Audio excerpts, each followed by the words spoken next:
This episode is brought to you by Indie Film Hustle Academy, where filmmakers and screenwriters go to learn from top Hollywood industry professionals. Learn more at ifhacademy.com. I'd like to welcome to the show Zach Tarica, man. How you doing, Zach? I'm doing great. How are you? I'm good, man. I'm good. Thank you for being on the show, brother. I truly appreciate it. We're going to talk today about tax credits, something we have never truly dug into in the podcast, which is a rare thing since we have over 400 plus episodes now. We've covered a lot of stuff in this show, and I've never had an episode on tax credits. And I've talked about them a little bit here and there, and I know I know enough about tax credits to be dangerous. So I really wanted to bring an expert on to the show. But before we do that, how did you get involved in this ridiculous business, sir? How did I get involved? Well, thanks for having me, and I've been a fan of this, and I'm glad we were able to make it work. Absolutely. I was working at a private equity firm, and I was spending a lot of time on tax credits, and I kind of fell into this. It's the classic story of a friend asking you to invest in a movie, and me wanting to learn more about the different parts of it, just because I'm a generally curious person.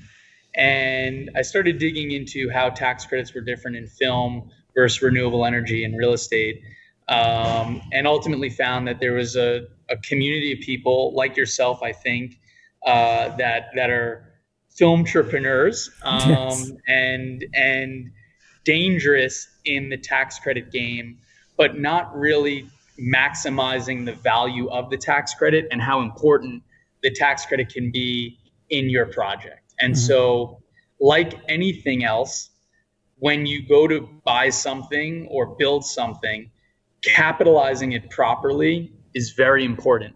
Not taking too much debt versus having way too much equity, and finding that equilibrium and balance. And I found that tax credits allow for the win-win-win, right? We as a company, we win because we're helping filmmakers create their project, and we're also making money, right? I don't want this to be about why we're the Robin Hood company of this industry. We definitely make money. And the second part is this process allows for us to win as a company, the filmmaker to win, but most importantly, these states that have good programs, they're winning.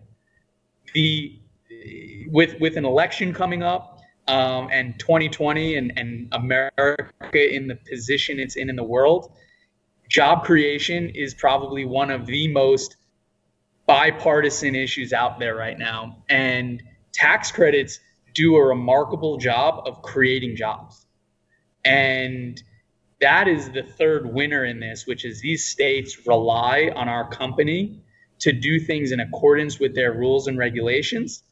And the filmmakers are relying on us to help them not only do it the right way, right, get that tax credit back or that rebate back, but they're also relying on us to maximize that value for them. We've had filmmakers come to us and say they have a tax credit worth $100. I'm using a fake number. And in reality, when we get under the hood and do the work, that tax credit's worth $300. And that means the world for them to not have to go and raise that extra hundreds of thousands of dollars from equity, or take the bad distribution deal that I know you and I have done so many times. Wait a minute. There's bad distribution deals? What are you talking about, sir? No, never. There's no such thing. Stop that. Say it ain't so. Such thing as bad distribution deal. But yeah, in short, I fell into this by accident. I'm excited to have fallen into it. The company that I work at is called Forest Road, and it's been a great almost 3-year run now at this point, being able to work with both elected and local officials at the state and federal level, but also to work with a lot of different filmmakers, watching their projects and their business, which is their film, come to life. Oh, I love that last statement, their business and their film, because a lot of filmmakers don't think of their film as a business. They think of it as a creative outlet, which it is, but as I've said many times before, there's twice as many letters in the word business as the word show. and there's a reason. If your listeners don't know that by now, they need to fix their AirPods. Absolutely. And really quickly, I always like to ask, and we talked a little bit about this off air. How did you find me and the work that I'm doing and with Indie Film Hustle? I'm always curious. Pride myself on letting our customers know that I'm not from the entertainment industry. I'm not one that's going to read a script. I'm not going to get into the creative chops of it. That's what our team is there for. And the same way that I wanted to dive into the film tax credit side of it, I also wanted to dive into the film side of it, less the tax credits. And so I travel a bunch, obviously pre-COVID, and I'm always looking for the next good book or podcast. I came across your podcast, and actually, it's a funny story. I came across this podcast, and every time I went to listen to it, I was on a flight, and the flight, every time, 3 for 3, the first 3 times, I literally hit play, sat in my seat, put my seatbelt on, and the plane would get canceled. The flight would get canceled. And I was just like, you know what? Screw it. I'm done listening to this guy. Like, it's bad juju. It's bad karma. I'm done. And it took a little bit of time. And in the earlier part of this year, I was home, and I was on a bike ride, and I listened to some more of the episodes. Fortunately, nothing got canceled, or I didn't tear any muscles during my workout. And then I heard you read off the first chapter of the book Rise of the Filmtrepreneur, and I quickly sent it around to the team on our end, and I told everyone that they should order the book and they should listen to this chapter. We were looking at a lot of different things in the space: distribution deals and MG lending and pre-sale lending, and what was going to happen with international sales in the midst of the earlier parts of the COVID pandemic.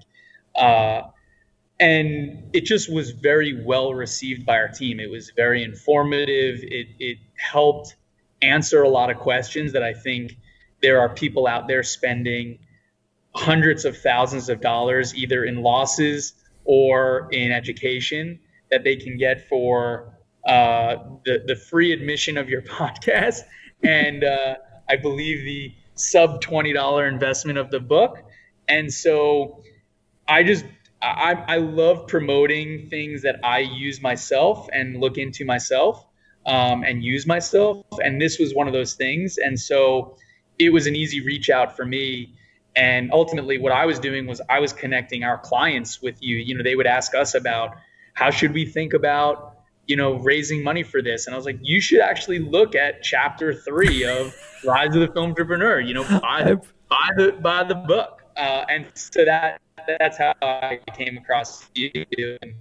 And again, I think in this business today, trying to launch your business, i.e. your film, you have to, give your book a read. And there's so many of these podcasts that will save whoever it is hundreds of thousands, if not millions of dollars over the course of their career, hopefully their long career in this industry. Well, I will make sure to send you a check for that endorsement, sir. I appreciate that very, very, very much.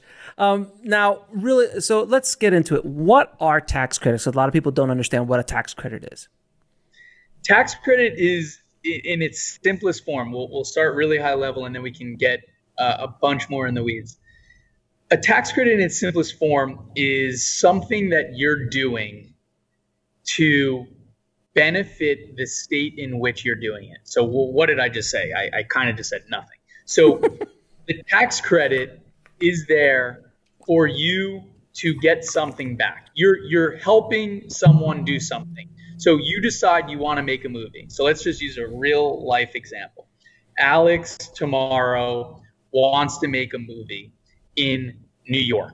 A vegan chef movie, sir. A vegan chef romantic comedy. Correct. And so when Alex looks to make this movie, he's going to raise 2 types of capital: equity and debt. The debt has a lot of different pieces to it, and we'll put that aside for now. The equity, let's just use the example of friends and family to make this illustrative and simple. On the equity side, he calls 10 friends and they all give him money. Great. Alex is a good friend and everyone was happy to chip in and see this vegan chef New York romantic comedy come to life. On the debt side, there are, I'll just define as a bucket of pre-sales and tax credits. Tax credits are there to help promote things like tourism. This vegan chef romantic comedy movie is going to start off at the Empire State Building. He's going to fall in love at Madison Square Garden. He's going to go on his engagement proposal trip to the Natural History Museum.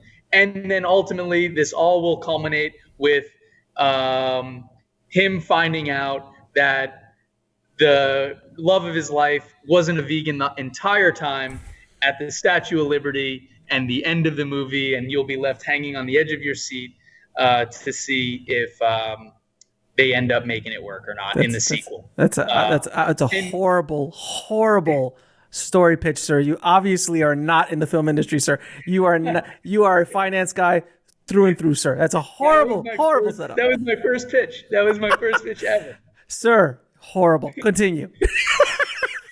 So the tax credit is there to promote New York, right? Okay. So Alex is going to bring a lot of jobs when he shows up on day one in pre, principal, and post. And we could talk a lot about COVID now because the opportunity and replacement cost of making content is becoming more expensive.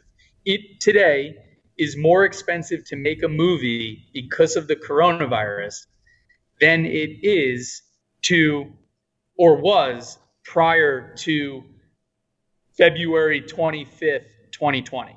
Mm-hmm.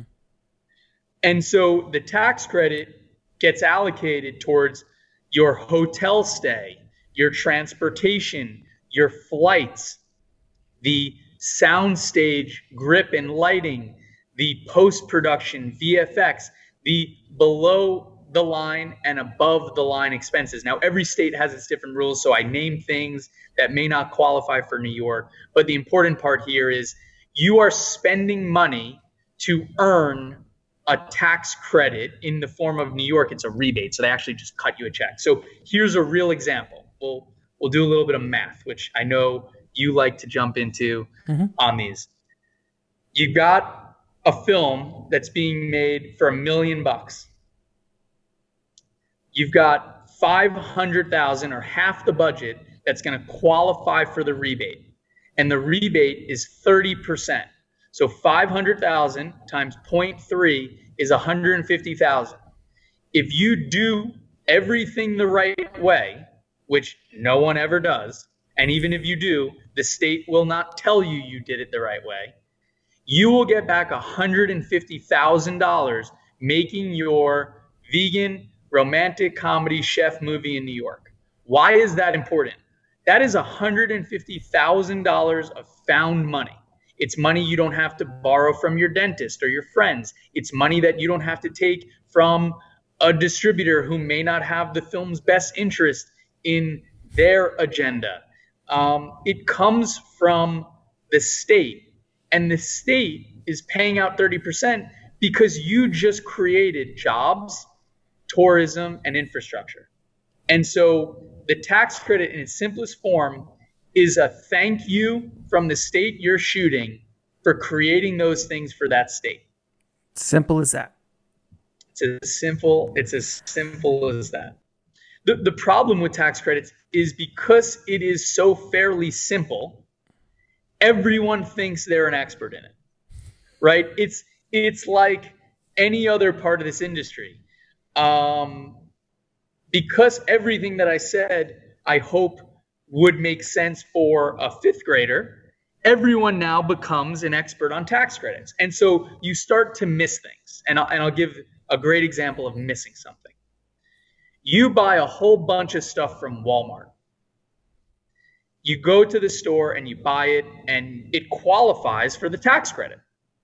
However, Alex, this time you messed up. Instead of going to the store and buying it from the store, you order it on Walmart.com and you ship it to the store, you no longer get the tax credit based on what you shipped.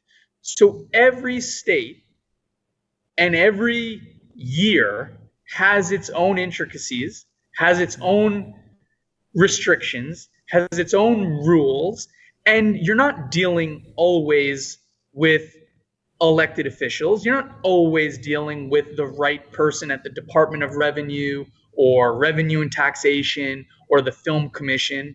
You're dealing with a lot of people hearing a lot of things with constant law changes. So what we do as a firm is make sure that everything is done the right way. And ultimately, what that right way means is we're maximizing the value of the tax credit. We're working hand in hand, not with what someone at the Film Commission tells us, not with what your cousin who once made a movie in Pennsylvania 2 years before you told you what to do. We're doing this so that everything happens such that you maximize the value, you get the most amount back on the tax credit, but also you're doing it the right way with the state, and that happens faster. And so another big thing that I know you like to discuss on this show is the time value of money, right? What is $1 worth today versus $1 worth in 2 years from now? We had a call today with someone waiting on a New York tax rebate from 2014. What is that money even worth anymore to that person? So we're constantly doing these so that we can push the envelope and get this done as fast as possible, because ultimately with debt comes interest, and with interest comes losses to your equity. And our goal is to maximize not only the value of the tax credit, but the value of your business, i.e. the film you are making. Now, each state obviously has different rates, and some states don't have tax credits or tax incentives, as they're called. I remember when I used to live in Florida. Florida, for a while, had a good tax incentive, but then a different party came into play, and they killed it. And then with that, killed all the production that was going down in Miami and South Florida. Because I remember when I was growing up, there was Bad Boys 2, I think Transformers. There was a ton of movies that went down there, to the point where when they made Bad Boys 3, they shot just the bare essential exteriors, and everything else they shot up in Georgia. Why? Yep. Tax incentives. Which arguably Georgia now has it's the best in the country, one of the best. Georgia is the Hollywood of the South, right? No question about it. The most prolific program, highlighted by the investments that have been made by Disney and Netflix, and the bang for your buck you get there is great. No question about it. That is not to say that there are not a lot of other states that are in line with Georgia, or their goal is to overtake Georgia in that program, right? New Mexico has made tremendous investments in their tax credit programs. Pennsylvania, Massachusetts, New York, Oklahoma, Alabama, Mississippi. What we do as a company is in going to our website, we actually rank every state that has a program. And if you click on that state and type in your email address, we will send you a one-page cheat sheet on everything you need to know in that state making a movie. So what we want to do is help filmmakers get to the right place for their project. Every project is different. And so just because Georgia is the program to be in right now, that doesn't mean Georgia's the right program for your film.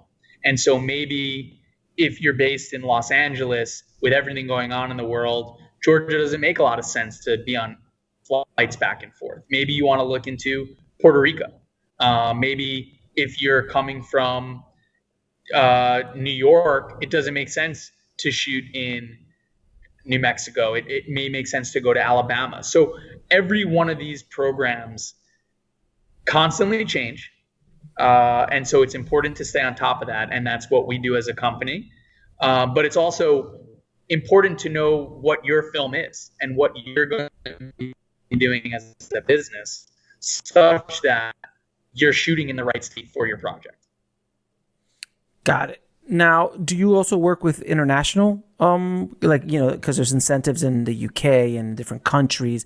Is that something you guys work with? And can you talk a little bit about that? It was basically the same concept as it is here in the States. The core vision or mission statement of our company is to add value, is to help our client. If you're calling us because you're really excited about a program in Romania, and you're exploring shooting there and earning those remaining credits, you will hear me quickly say, you should probably work with someone else. We can't add value. We can't help. So we work in jurisdictions where we can help. In Canada, in the UK, now in some parts of Latin America, where we not only know the programs, but we know the people within the programs to move things faster. The underlying programs are virtually the same, right? They're in place to do a bunch of different things: tourism, infrastructure, and job creation. We will turn down more projects outside of North America than we will take, because ultimately we just can't add as much value. All right, fair enough. Now, with everything we're talking about with tax credits, and the concept's very similar. You spend $100,000 there, you're going to get 30% back, so you're going to get $30,000 back, and that's a very generalized way of looking at it. Is there a way to leverage tax credits to help get financing, saying like, okay, guys, we have $1 million. This is $1 million.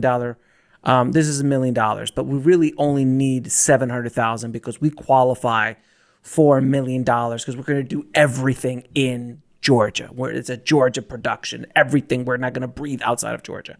So that means we know that $300,000 is coming in. So when raising the remaining $700,000, can you leverage that $300,000 to help you get the financing? That's the biggest. That's the biggest thing, right? So what we want to do is make the cost of capital of the film as low as possible. Mm-hmm. So in that example that you just gave, $1 million, where you only need to raise $700,000 because $300,000 can come from the tax credit, that's a home run, win-win-win scenario for all, right? Mm-hmm. And so what were you going to do if you didn't raise that extra $300,000? What were you going to do if you had $700,000 making $1 million film with that $300,000 coming in from the tax credit? It would have come at the expense of higher interest debt. It would have come at the expense of a bad, potentially MG deal. It would have come at the expense of, less shooting days.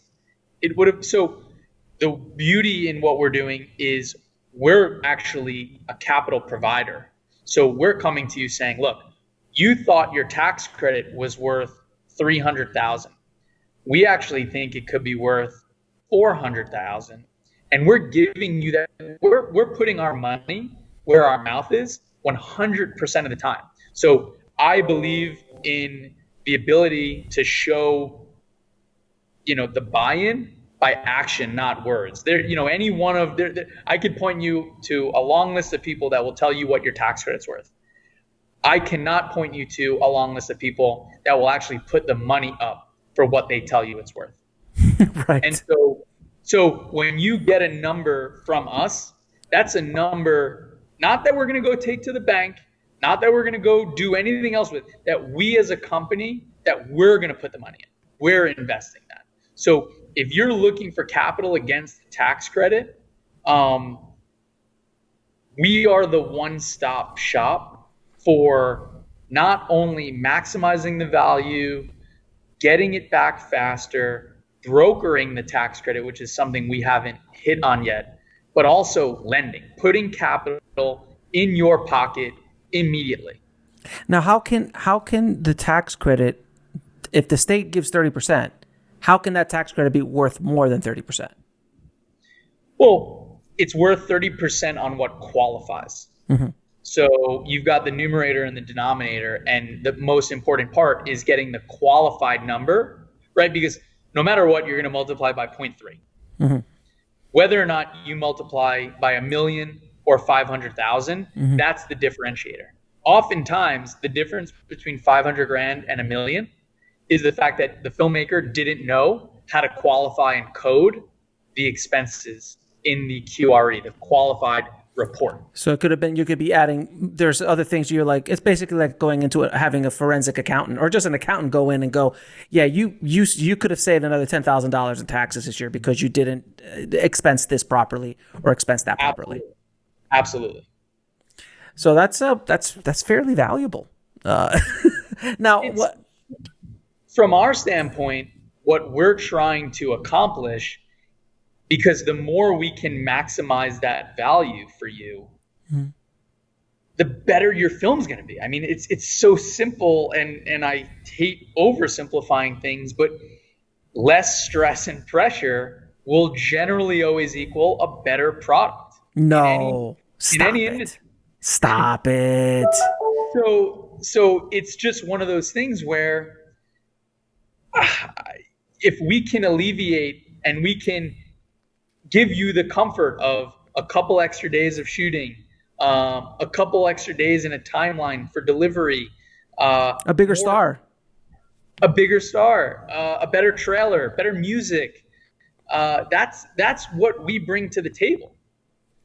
Now, okay, so this sounds great, and we've been throwing around $1 million as a kind of number, but what is the minimum requirements to take advantage of tax credits? Because I know every state's different. Some states won't even look at you for less than $1 million, and some will look at you for $500,000. What is the kind of the kind of range? Because I'm imagining a $50,000 indie film is not qualifying for tax credits as a general statement. So what's interesting is that the states, and we've been very active in promoting this, the states that we work in, and I'll go through a couple now, they've done a great job of putting programs in place for the sub $200,000 film. Okay. And so what we've discovered, and actually as part of a study that was done in conjunction with the University of Utah, was we found that whether you're a $200,000 movie or a $2 million movie, there's still the same amount of effort and job creation and line producers and accountants and Sure. lawyers. And so we felt like there was this unfair bias to, well, it's got to meet this criteria of 2 million. Why? Actually, we've seen that on a $2 million movie, they actually had less people than the $200,000 movie. And so Louisiana has done an incredible job of building out their program for these smaller films. New York has done a great job, promoting areas outside of Manhattan, Long Island, upstate, for programs that are sub $1 million.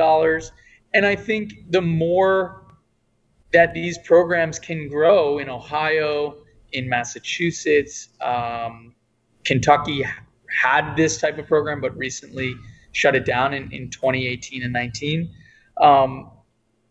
I think people will realize that they belong at these states at a lower budget range. Now, on your site, you talk a little bit about buying and selling tax credits. Can you talk a little bit about that? Yeah. So we talked about New York, where you actually get a check in the mail, a rebate check, right? Alex made that movie, 500,000 qualified. He finds out at the end that she wasn't a vegan, and the movie. And it's a horrible romantic comedy. Horrible romantic comedy. Yep, exactly. And you get your check in the mail for 150,000. Everyone's a winner. You're all happy. Well, what happens when you don't get a check in the mail? What happens when you have a credit that you need to monetize? So what happens there is you need to find someone with income in that state, because they're going to utilize the tax credit to offset their tax expense. And so let's just use Georgia because we talked about it before. Disney makes a lot of movies in Georgia. Disney has no income in Georgia. Therefore, they do not pay any Georgia state income tax. However, a lot of other companies do make income in Georgia. Coca-Cola, Delta, Cox Communications, Georgia Pacific, Chick-fil-A. Those companies do want to use those tax credits. So Disney earns them, right? They generate them because they make a movie in Georgia. And Delta, bad example in the environment because they won't have much taxable income for the foreseeable future. But a company like Delta, let's use Home Depot, where everyone is improving their home right now because they've been tried for 6 months, 8 months. And they will buy the tax credit from Disney at a price where there's a spread in the middle. So Disney earns a tax credit, and then they sell it to the addressable market, i.e. the income earner. And what we do as a company is we connect buyers and sellers. So if I have if I have $100 in tax credit, I'm Disney. Yep. And I'm going to sell it to Home Depot. I'm assuming I'm not selling it at $100. I'm selling it at a discount. Correct. And now does Disney, is there no other way Disney can use that money? That credit? There's no other way they can use it. Okay. So they have to go down this road. They have to sell it. And so the market for Georgia tax credits right now is 88 to 91 cents. Okay. So it's got to trade at a steep enough discount for the buyer, Home Depot, to want to earn a return. So if you buy something, let's just use round numbers. If you buy something at 90, you just save 10% on your taxes. Right.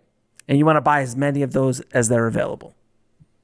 Well, in theory, you want to buy as much of it, of the taxable income you have, right, so that you can pay as little in-state income tax.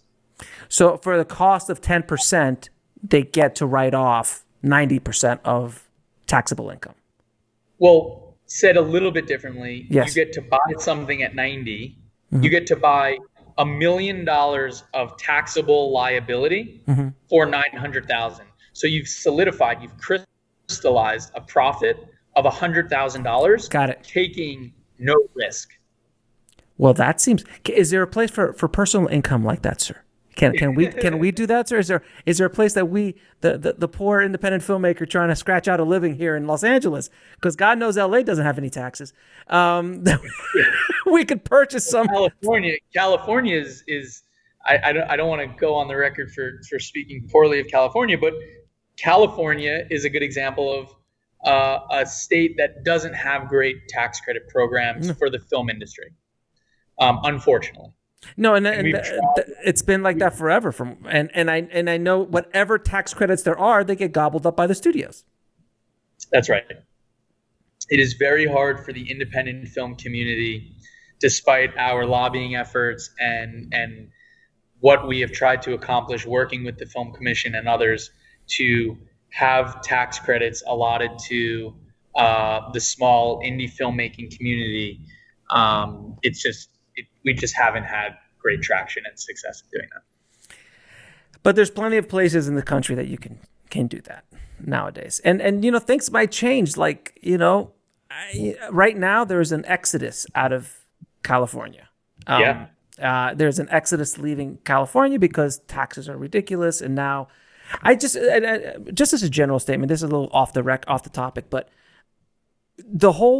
our whole industry has changed so dramatically now because the work from home model is now established, and employers like it, employees like it. It's less cost for the employer.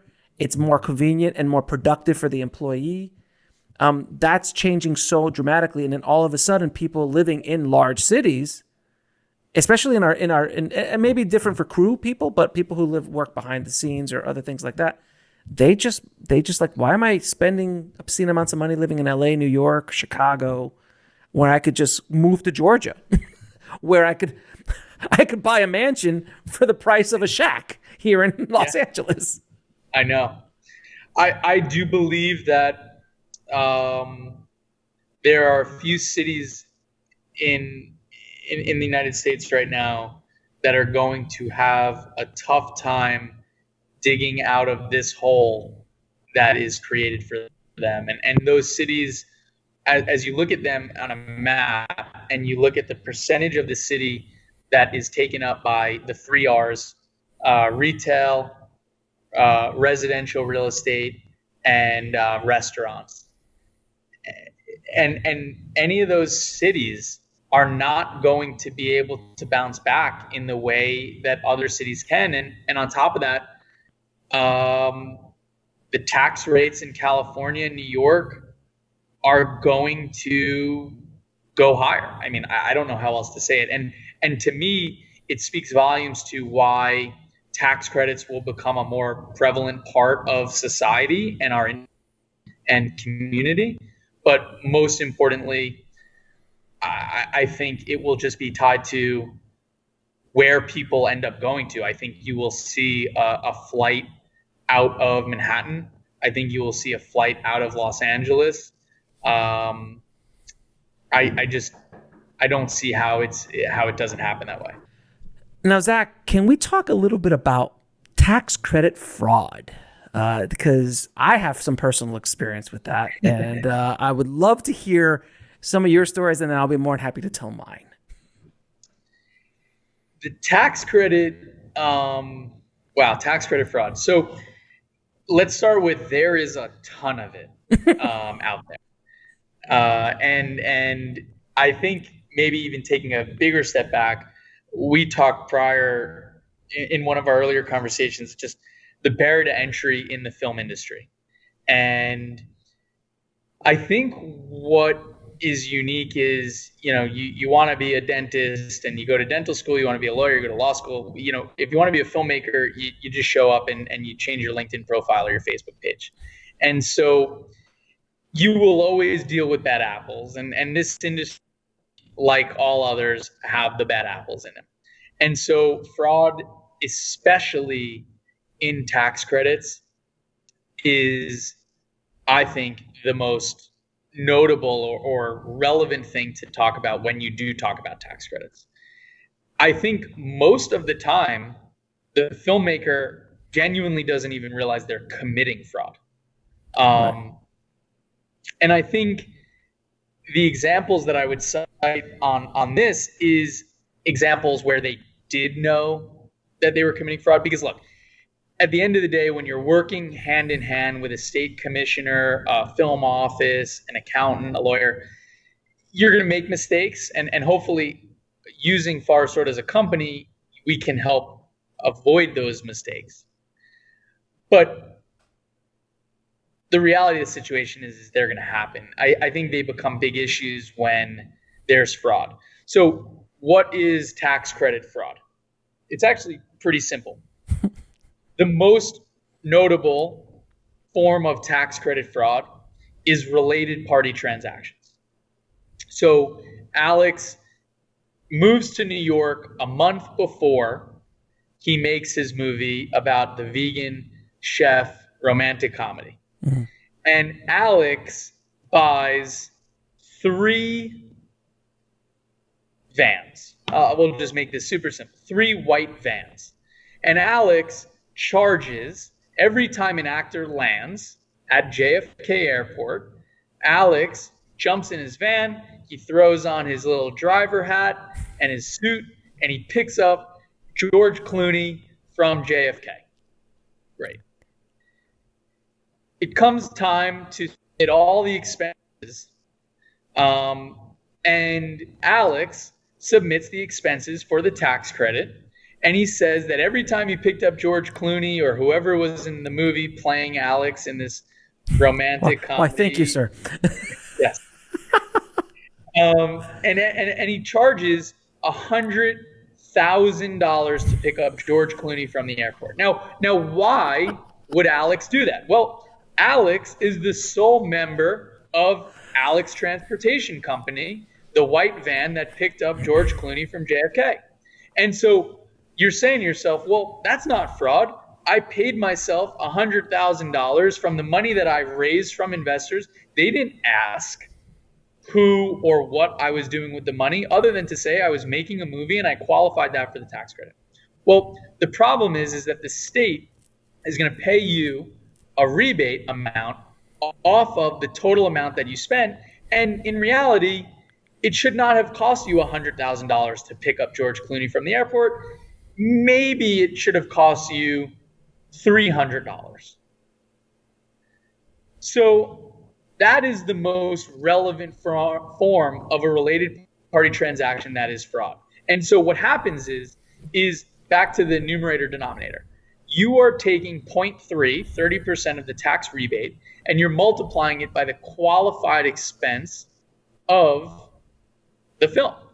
And so if you only spent $300 at a 30% rebate versus $100,000 at a 30% rebate, well, you just stole about $29,000 from the state of New York. And so that is fraud. And that it's also a federal situation, if I'm not mistaken. Can be. Well, it can be. Where we've had great experience is at the state level, where not only was it a related party transaction, but there are things like changing general ledgers and cost reports. You mean having two sets of books like the mob? Exactly.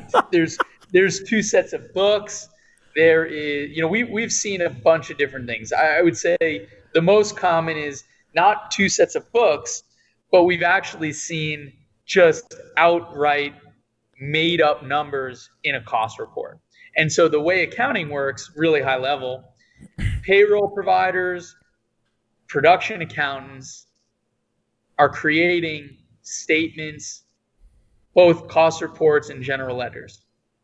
And so if you are submitting material to an auditor, generally a third-party auditor, and that auditor is using fake numbers tied to a misrepresented cost report, which then created a fake general ledger, which then created a fabricated audit, that is fraud, and it goes all the way up, potentially to the federal level, because what happens is the auditor is being hired by the state to do the state's work. And so when the auditor doesn't catch the fraud, it becomes the state's problem.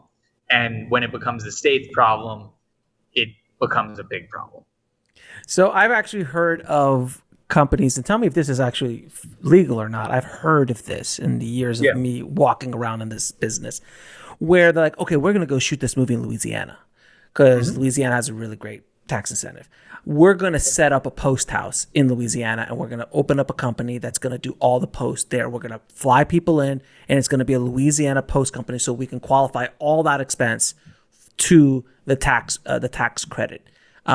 And we're going to keep that company going for a few years, doing other projects and stuff like that, because we're going to keep coming back. Is that legal? That is not only legal, that's a great thing, right? Okay. Because that's creating jobs, and that's awesome. Here's where it becomes not awesome. That same example you gave, we're going to go to Louisiana, we're going to open up a post-production company, and we're going to create jobs, and it becomes not cool or not legal when you don't disclose to the state that it's your business, right? So if you open that post house, right, and your film is also using it, what the states do, which I think is smart on behalf of the states, is they cap the amount of tax credits that can come from related transactions. So using your example of Louisiana, it's great that they built a post house, that they're creating jobs. However, what if the VFX normally would cost $100 and they're charging $100,000? Sure, same thing. Yeah, it's the same thing. The same thing. As long as you can show, look, this is market, we're doing things the right way, then there's a cap on how much that can be. So another good example is in Illinois, right? They have a post credit. So what you have is you have principal photography that goes in Kentucky. Mm-hmm. And then you've got post-production that goes in downtown Chicago. But now they're trying to qualify the entire expense of this post job. But we all know that some of it was done in Los Angeles. And we all, especially in a world today where you can do a lot of this stuff from a lot of different places. So the states constantly need to be changing and amending and working with production companies and working with lenders to make these programs more efficient and better. Because I've heard, I've been a party to, I've not say I was involved in, but I've heard of something setting up a company like that in Louisiana, and then all of a sudden using, let's say, an LA or New York VFX guy and paying them to do the majority of the work, but funneling it through that post house that's now in, and that's fraud. That is fraud. Straight up. Straight up, yeah. And so generally, and it's tough to stereotype, but when we hear words like in kind or funneling or deferred or related party, our ears perk up a little bit because we're not trying to ruin anyone's day, but we're trying to steer people clear of the danger that they can get themselves into and oftentimes are led into by some people in this industry that are not having their best interests. So I promise I would tell you my my tax credit fraud stories, which are terrifying, because I was sitting around selling olive oil, because I used to sell olive oil when I got out of the business for 3 years, and that's a whole other conversation for another day. I was sitting there, and all of a sudden I get a call on my phone, and like, "Hi, is this Alex Ferrari?" I go, "Yes." They're like, "This is the FBI," and I'm like, "No, seriously, who is this?" And like, "No, sir, this is the FBI." I'm like, "I'm sorry, what can I do for you?" They're like, "Did you work on X movie?" I'm like, yes, I did. He goes, "Do you know this person, this person, and this person?" I go, "Well, yeah, they were the producers of the film. We're flying in to talk to you." The term "we're flying in to talk to you" from the FBI is not something you want. It's scary because they can't. What do you mean? Like, this is like, we have to do this in person. We can't do this over the phone. So that I was like, oh my God, like, where can we meet you? I'm like, just meet me at my olive oil shop, I guess. So we went over. Oh my God. They fly in and they tell me, like, this guy did this, this, and this, and we're just trying to figure out where the money trail is. How do they pay you? This and that. I'm like, well, what's going on? They're like, well, we really can't say, but these guys have been indicted. You can't say anything. I'm like, no, I'm not gonna say anything. They've been indicted, and we're building a case up against them. They're currently under arrest, and we're doing this, this, and this. And I was like, oh my God. And it was fascinating to see what happened. They went to jail. These guys went to jail for tax evasion. And I won't say what state that they were in, but it's when I told you the story, you're like, oh, it's this state. I'm like, yeah, it's that state. But we won't say the state. Yep. But that was one. And then another one, I was doing post on another job, which was a $3 or $4 million movie, and it had a big star that everyone would recognize their name if we heard it.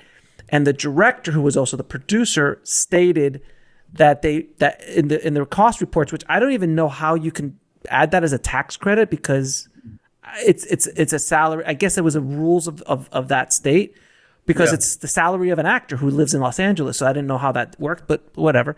He said he paid him $1.5 million, and in reality, when the actor was asked, the actor's like, no, I was paid $300,000. And the guy went to jail for like a year and a half in a federal penitentiary for tax fraud. And I was just like, oh my, I'm like, this guy was sitting in my post suite. We were talking and jamming. It was like, this is serious. It's serious, guys. What happens. And these, producers, they hear, oh, well, you can give, actor XYZ $1 million and then have him reinvest $700,000 in the movie. And so instead of the $300,000 that would have qualified for the tax credit, the $1 million is quote unquote qualifying. And that's fraud. I mean, that's illegal. And it's important for all of us to know the rules and to understand the consequences that, you know, when you mess this up, you're not dealing with, you know, the dentist that lent you $100,000. You're dealing with the state of New York, California, Right. Georgia. You know, it's the state of New York versus X. Right. And that's a scary letter to get, or phone call to get, for sure. Now, is this so you obviously would recommend, if you're going to go down the tax credit road, to really partner with someone who's done it, a serious company and or producer who has vetted experience, and you can do the homework and check what they've done and see if they're real and do your homework. Because if you try to do this on your own, you just can't. I think you look. I don't want to belittle anyone, right? You could if you wanted to. The question is you have a lot of, when you're building this business, your film, there are only so many hours in the day, and having been a part of a lot of these, I get that you're working 24 hours, 7 days a week until this thing is born. And the question you have to ask yourself is it a good use of my time to be reading the statute in New York, to be filling out the endless amount of applications and going through the final application process and the audit process. And so what I would say to any of the listeners, when you're contemplating taking money from anyone, but especially in something where you are not going to do the work yourself, I can say whatever I want to the person. Require them to walk through with you the deals that they have done, and give them the ability to put you in touch with their borrowers. The selling point that I give for Forest Road is I'm not going to pitch you on what we do, but I'm going to give you a list of the 150 projects we've done in the last however many months. Call them. Here's their email address. Ask them about it, because whatever I say to you, you're not really going to underwrite to anyway, because I've got an agenda and I'm running a business and I want to make money. So call them and ask them. We turn down projects because projects don't make sense for the borrower, for you, the end user. Make sure you're working with someone that's going to do the same. Make sure that if you're doing a deal, that it makes sense for them, because it has to, and no one's expecting charity, but that you understand what you're getting yourself into and how it works. That to me, it's just not a good use of a filmmaker's time to be the one doing all this tax stuff in air quotes. That's what I would go with on this. Well, I mean, if it's the equivalent of like I'm generating $1 million in income and using TurboTax as opposed to or using an accountant, could I do it?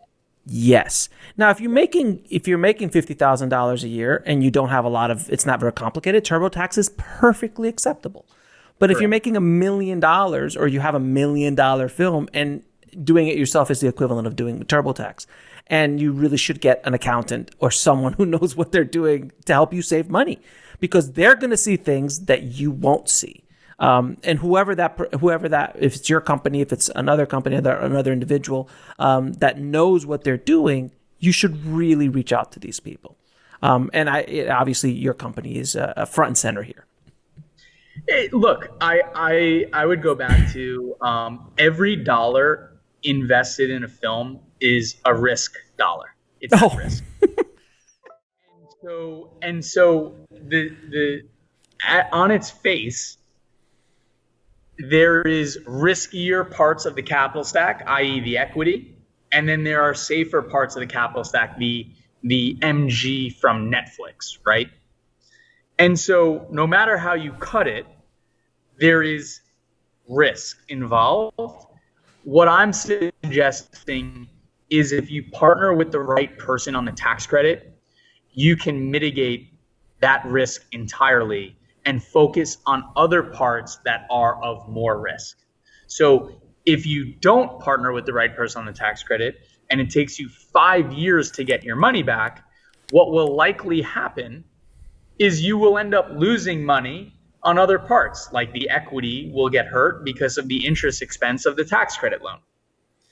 And so pick your spots as the CEO of your film on where you want to allocate the resources. Said maybe a little bit differently, what makes a great CEO is their ability to invest capital and then in human capital. So you as a filmmaker, you as the producer of this title, you need to pick where you want to spend your energy, both on the investment of dollars, but also on the investment of people. And the product offering that Forest Road gives is the ability to bet on us that we can not only maximize the value of the tax credit, but get it back faster to you than anyone else in the market can. No, that's the question. Why would it take so long?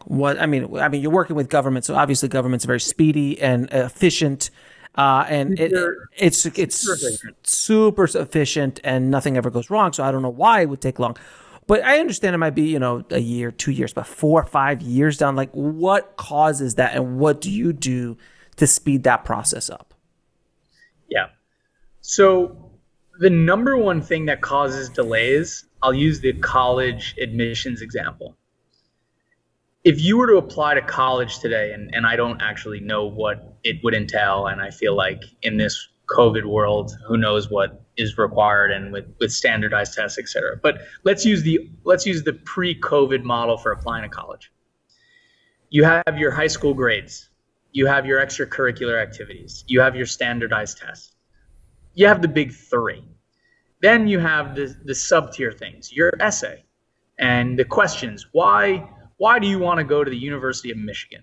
And you have those as sort of the sub-tier things. Now, if you submit everything all at once in one beautiful binder and present it to the university, the likelihood that you will get in, if you have the goods, if you have the grades, you got the essay nailed, and you did well on your tests, you're going to get in.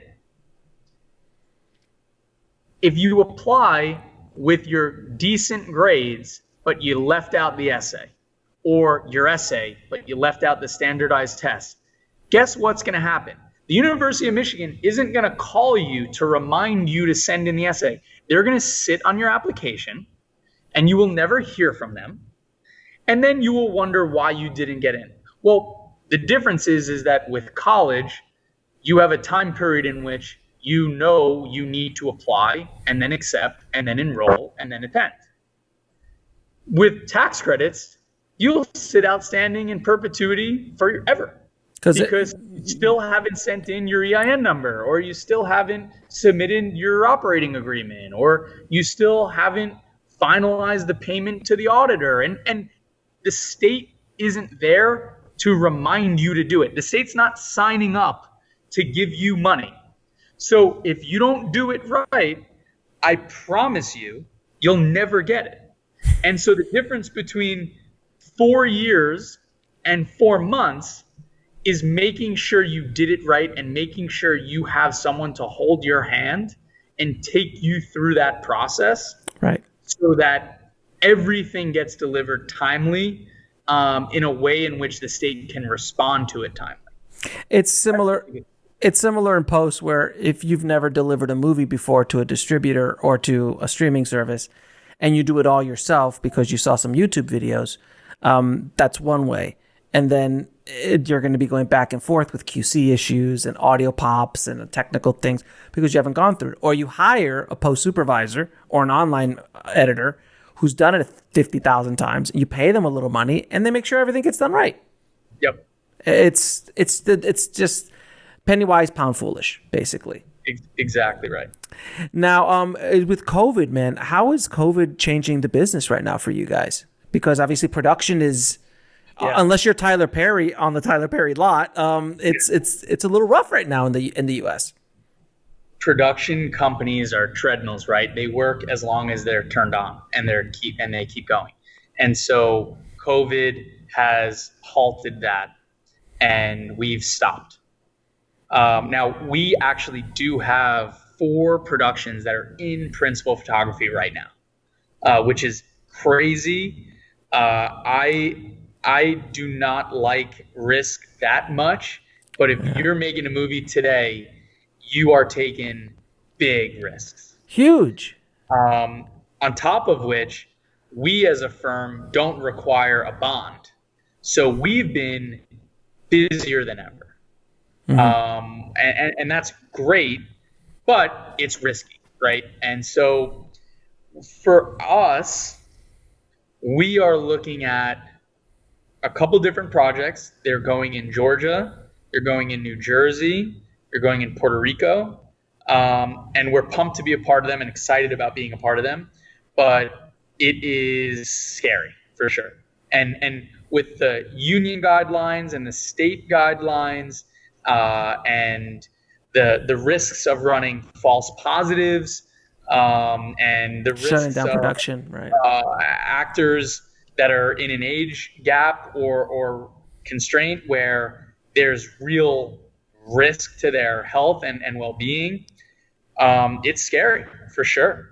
And I don't see it changing for a long time. I think obviously we're not on this podcast to talk about a vaccine, but I don't see any part of the union guidelines or state guidelines changing until a vaccine is acceptable to the masses and tested for 6 months to a year to see what really happens. I've been saying that forever, and people are like, "Oh, don't be so negative." I'm like, "I'm not being negative, man. I'm preparing for the worst and hoping for the best, man." But I think we're at least 2022 before things start to even remotely really start to come back up. But to come back to pre 2020, it's gonna be years. Well, it's a good example would be like buildings, right? So I'll make up an example. I don't even know if this is true, but you have buildings that are all made of wood. And then one day someone says all new buildings that are this high need to be made with steel. And so this transition from wood to steel occurs. Well, if steel is more expensive than wood, which it normally would be in that period of transition, the price to make content, I'm using as a building, i.e. building. And so right now, pre-production is a lot more expensive than pre-production pre-COVID. Sure. Principal photography is a lot more expensive than it was pre-COVID. So the cost of making content is going higher at the same time that demand for content is going higher. And I think that is a great opportunity for your listeners and for the producers out there that want to make titles, want to make content. We just need to create a way to do it safe, and we need to work with state, both local and federal governments to do it the right way. And we need to make sure that not only are we doing it the right way, but we're also doing it the right way for the investors too, right? Like the making the $10 million movie that only has the resale value of $1 million Hallmark end product is not a good idea. You may have made it safely, but it's not going to end well for your investors, and therefore it's not going to end well for you. And so that's the second, negative here. And when you sent my book around to everybody in the company, you also do real estate and energy credits as well. Can you please tell everybody? What the other 2 departments said to the filmmaking department? So the quote that I got in an email is, "Why does anyone waste their time working in this industry? ... Woof." And that was probably just reading the first chapter. And that was probably reading just the title page or the back of the book with the quotes, right? Look, every industry has its headaches. And we as a company, we like to focus on correlating our headaches with our returns. So if we make 80% of our money in the real estate industry, but film is 50% of our headaches, that's a bad Right. that's a bad business line item for us. So we like to make our headaches align with our profitability. But that being said, I know some of the other members of our team on the real estate and renewable side that did very much, at least enjoy some of the chapters in this book as it pertains to some of the horror stories that you both and your reader have lived through. Yeah, and that's the thing. I want people listening to understand when you're talking to investors, it's a very specific kind of investor who invests in motion pictures, because unlike real estate, at the end of the day, you have real estate. Like, you have a tangible product that you own, whether the market goes down or up. You have land, you have a building in one way, shape, or form. When you make a movie, even if you've got a sucky building, like it's badly designed, it's still a building. It has some sort of value to it, inherent value to it. Whereas in a movie, if the director was bad or ego-driven, or the movie's horrible and it's not marketable, there's essentially no value there, and you've basically burned $1 million. You hopefully have enough people on your team that can kind of mitigate that risk by story, by talent, by genre, by other things like that to actually make it a viable product. But I want people to understand that it's a specific kind of individual who wants to invest in movies. And I'm sure you deal with these guys all the time, because there's end games, different end games. Some guys just want, like, hey, this is fun. I'll throw in $500,000. I just want to be part of a movie. That'll be kind of cool. Can I go to a red carpet or, meet some cast and be on a set? I think it's cool. And other people are in it for the money, which still to me it's like, if you have $1 million, would you invest it in a film, or would you invest it in real estate, or would you invest it in any other million kinds of investments? It's really interesting. And you coming from, what I find fascinating is you come from a financing background.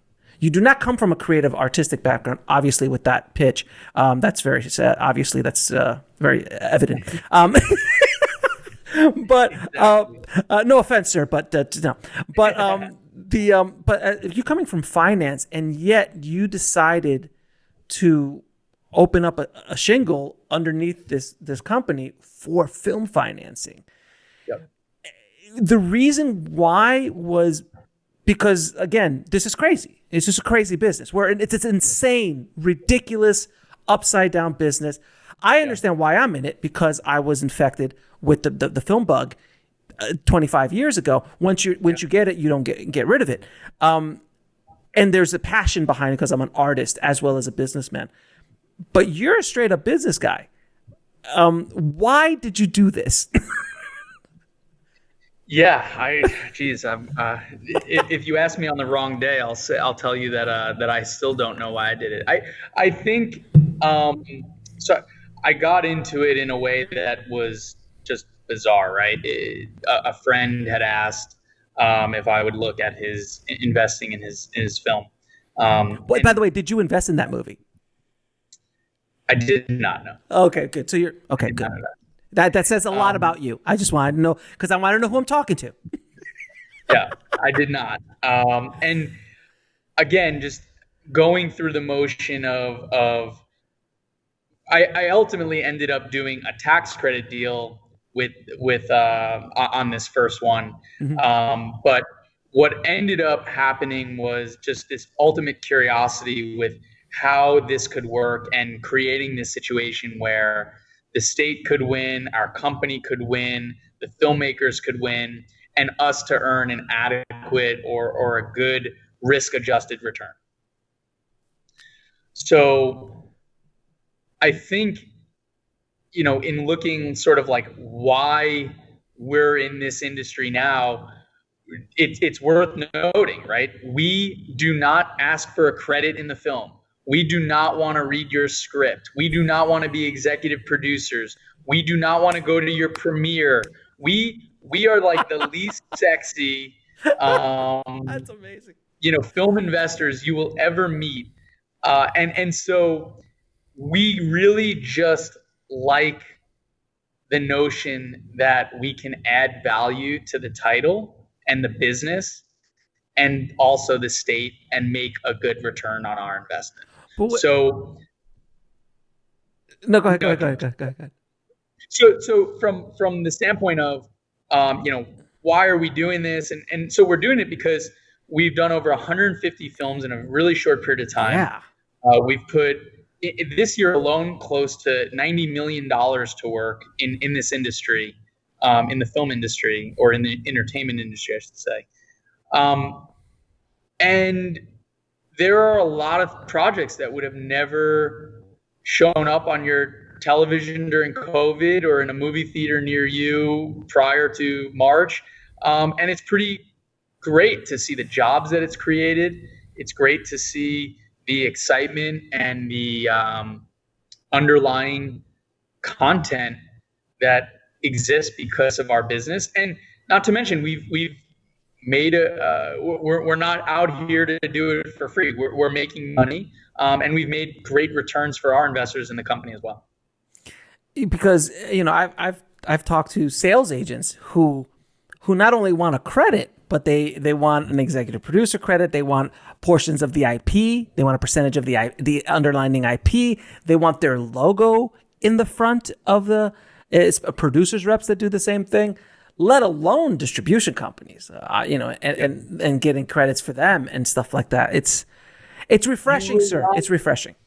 You will not, and maybe to our fault, you will not find our name out there because we're not the ones that put in the blood, sweat, and tears into making it. So we are not going to ask for credit. We are not going to be executive producers.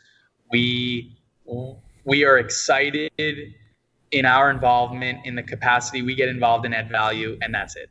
There's no strings attached. It's unheard of what you're doing, sir. You're actually leading with your financial mind and not the ego, which is it's just strange to talk to someone like that in the business. It's just because I've just talked to thousands and thousands of people in this industry, and generally speaking, I've met a handful I could probably count on one hand who are I'm just about the business. Because we're just about the business. Yeah. I again, sometimes it doesn't work because I go into a meeting and someone wants to talk to me about, how amazing that actor did on that day of shooting. And I don't know the actor they're talking about. I don't know what they're referring to when they're talking about what stage they're in principle. And I'm just sitting here saying like, look, I love that you're so passionate and excited about it, but can I go back to, creating my general ledger and making sure that we do everything the right way so that we can get you your tax credit back quick. And that's kind of, you don't want the guy who's doing your tax credit to be, on set. I don't want that guy. I never understood that. Like, why do you want the accountant there? Why? I guess you don't, but why do they think they should be there? Like, what right do they have to be, as the tax credit lender or the broker or the servicer? Why are they on your set? Because everybody and their mother wants to be on set. It is a general statement. I've had it 1,000 times. Like, hey, can I come down to set one day while you're shooting? Can I do this or that? It is just the nature of our business because we are arguably one of the sexier businesses out there in the world. And Hollywood has done an amazing job selling that sizzle over the last 100+ years. And that's what people, and that's why there's, as we like to call, dumb money who put in money into a movie because they just want to experience that experience. It's a fascinating, it's a fascinating business, man. 150 titles plus. I have never stepped foot on a movie set in my entire life. Ever. Well, sir, if you and I ever do business together, I'm going to fly you in Two. So this is the way we're gonna do it. I'm gonna fly you onto the set, and then I'm gonna use that as a tax credit because I'm gonna fly you and I'm gonna pick you up in my van for $300,000 because I'm an expensive van service, and we're gonna use that money towards a tax credit in Georgia. There you go. And we're gonna have to figure this out. And then I will pick up the phone and they will say, "Sir, this is the FBI." And I will Exactly. say, Do you know Alex Ferrari? Have you worked with him? Exactly. We kid, sir. We're kid. If anyone's listening out there, we're kidding. It's a joke. It's just jokes, guys. It's just. Go after Alex, not me, please. Hey, no. It's just jokes, sir. It's just jokes. I'm going to ask you a couple questions to ask all of my guests, but since you are not a filmmaker, I'm going to tailor them a little bit towards you a bit. Sure. What advice would you give a filmmaker wanting to deal with tax credits in today's world? Ask dumb questions, because no one, when we hire someone at Forest Road, they get this period of time in which they can ask anything they want. We expect them to know nothing. And so because people think like, oh, I know, yeah, tax credit, yeah, you get it back from the state. Because they do that, they don't feel like they are asking. I am constantly asking the state the dumb questions. And so your dumb questions are not dumb, and they can make or break this whole thing. So I know that sounds cliche. If you are a filmmaker, first off, do not make any film without exploring both the local, wherever you are located, your tax credit and rebate options. But if you are making content or you are investing in content, the first question you need to be asking yourself is, how am I maximizing this municipal product that can reduce the amount of money I need to raise? And then the second part is, I need to hire the right people or partner with the right people or do the work myself to make sure I fully understand everything that needs to happen to do this the right way.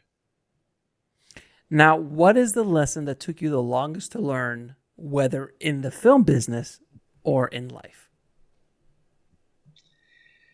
Well, let's see. I learned this one recently, having never wanted to actually be an entrepreneur and start a business. I loved working for someone else. I loved just being a soldier and marching orders and following them. No matter what, you're investing in people. Until you really understand that, you don't get what investing is. It could be the best idea. It could be the most sure, fireproof investment. It's bulletproof. No matter what, you're going to make X. No matter how you cut it, no matter how smart your lawyers are. I've got the best lawyers in the world that have papered this thing. No matter what, you're investing in people. And until you underwrite to that and get it, nothing else matters. Absolutely. I mean, if you watch Shark Tank, you see it week in and week out. It's these guys invest in people. Exactly. They're very smart. And I've seen so many investors who go, we want to invest in this filmmaker. They might not be the most experienced. They might know about this, but they have a vision, and I think they can bring it to the table, and let's help them get to where, but we're going to invest in this person as opposed to the script only or things like that. Yep. It is all about the people. Now, and of course, 3 of your favorite films of all time, sir. Oof, this is tough. I haven't watched many. You're killing me, Smalls. You're killing me, Smalls. And you don't even know that reference because you haven't seen that movie. Tell me what movie that's from, and I'll tell you if I saw it. Sandlot. I have seen Sandlot. It was a long time ago, but I've seen it. Okay. Okay. 3 of my favorite movies. Forrest Gump, brilliant. Sure. The music, the story, it's got it all. Sure. So I'll categorize it with, I like movies that have it all. It's got romance, action, sports, war. It covers all the bases. It does really. It really does. Second one, I'm going to go with Good Will Hunting. And I'll categorize that one as acting. Just Robin Williams in that movie, that's Really? art. Like that's just pure genius. The third one, I'm trying to go with something like that maybe your viewers have not seen, Go for it. or something off the run. There's a documentary called Into the Arms of Strangers. Okay. It is about the Kinder transport, which was basically during the Nazi Germany and World War II era, where the United Kingdom sent Jewish children on a train for them to have never see their families again, to live in the homes of UK residents, and Yes. to basically save the lives of thousands of Jewish children. It's a documentary that is it's incredible. It won an Academy Award. I do not know what year it won. This is years ago. But it's an incredible story. It's informative. It is touching. And I just think I'm not a big doc person, but I would recommend it highly as it covers all the bases of a great documentary, which is it is super informative, and it's a touching, amazing story. And where can people find you and the work you're doing? Our website, The Forest Road Co. I would say check out obviously your podcast and everything that you're doing. We again, you won't find us on the 150 plus films unless you wait till all the way at the end of the movie where it says, I think some of the filmmakers have put thanks for tax credit finance, whatever, in their credits. But check out, the films that we've done. I don't know how you would necessarily search for that. I guess maybe IMDb. I'll put links. I'll put links to all of that in the show notes. You're a horrible. By the way, you're a horrible promoter of yourself. I'm horrible. A terrible promoter. I would much prefer to promote you than our business. I'm honestly, most of our businesses I should say 100% of our business is word of mouth. Right. So we do not market. We do not do prep, any of that stuff. It's all ways in which we believe in whoever we've reached out to, and they've recommended us to fellow filmmakers and everyone else. I feel that the phone and the email might ring a bit after this episode airs, so I need you to prepare yourself for that. We are flush with cash and stop saying things like that, sir. Stop saying things like that. You don't know what you're saying. You don't know what's going to happen. I've warned guests before. I'm like, listen, don't say stuff like this. Don't put your email out there, because you're going to get, and I get a call back and they're like, Alex, I'm so sorry. You're right. I got 1,000 emails in my inbox. Well, I'll do a better job of the promotion, but the gist is we're really passionate about what we do. We take our job seriously. If you go to our website, the first thing that you will see is redefining lending, and we do want to redefine how this process works in this industry. And so, Forest, 1R, not like Forrest Gump, forestroadco.com. Check out our website. If you look at film lending, which is the third thing I think in there, you will click on new COVID reopening updates, as well as anything below where you see state rankings. Click on any state on this interactive map, type in your email. We can send you a cheat sheet on how to make your film in that state. We will work in accordance with the Film Commission with you. We do all of this free of charge. We are just trying to help put the most money on the silver screen and help the filmmaker so that we get that repeat customer. We have never had a one-night stand. If we work with you once, we will work with you again, and that's the goal. And it's no longer the silver screen, sir. It's the silver monitor. It's really the silver iPad. It's a rough state of affairs we're in right now with the silver screen. But Exactly. that's another conversation for another podcast. Zach, man, thank you so much for being so candid and informative and dropping amazing knowledge bombs about tax credits for the tribe today. So thank you again, my friend. I really appreciate it. I'm a big fan of you. Everything that you're doing, the knowledge that you're dropping on your listeners, on the readers. The book, I can tell you, not only helped us as a company be a better friend to the filmmaker, but I think it also helped our clients and customers make better product and ultimately make more money in what they seek out to do. So a lot of appreciation to you for putting that together and for putting your work out there.